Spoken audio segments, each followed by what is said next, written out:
Il est l'un des hommes les plus puissants du pays. Riyad Salamé, gouverneur de la Banque centrale libanaise, un maniaque controversé.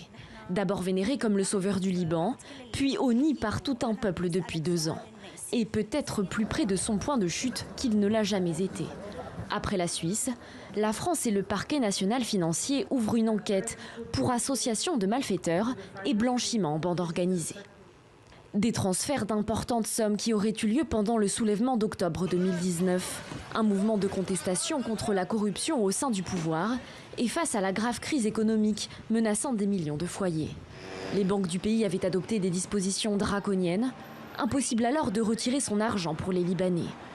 Des dispositions qui sembleraient ne pas avoir concerné Riyad Salamé. 70 ans, ancien grand banquier d'affaires à Beyrouth et à Paris, en poste depuis 28 ans à la tête de la Banque centrale libanaise, qui gère et maintient la stabilité monétaire du pays et de la livre libanaise. Une figure reconnue de la finance, surtout devenue au fil des ans un personnage polémique, riche à millions avec un patrimoine immobilier disséminé partout en Europe. On rappelle qu'il y a quand même 70 millions d'euros de biens immobiliers en Angleterre, 15 millions en Suisse. C'est quand même un centre névralgique aujourd'hui, la France, en termes d'avoir. La plainte qui a été déposée par Accountability Now montre qu'il existe un patrimoine immobilier de quelques 40 millions d'euros. Il existe d'autres biens prestigieux dans le 16e sur les Champs-Élysées. On parle de bureaux, de biens résidentiels, tous mis en location ou utilisés par lui-même et donc qui génèrent des profits.